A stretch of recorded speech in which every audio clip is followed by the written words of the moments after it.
Hi guys! Today is magluluto tayo ng ginisang bichuelas with mushroom and hipon. Ayan, umpisa na natin ang pagluluto. Ayan, igisa na natin ng sibuyas. And then bawang. Halu-haluin natin para hindi masunog. Ayan, ilagay na natin ang mushroom.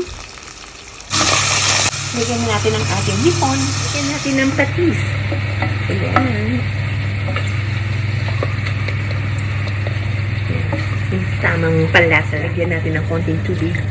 Ayan, bumili tayo ng frozen na bichuelas o green beans.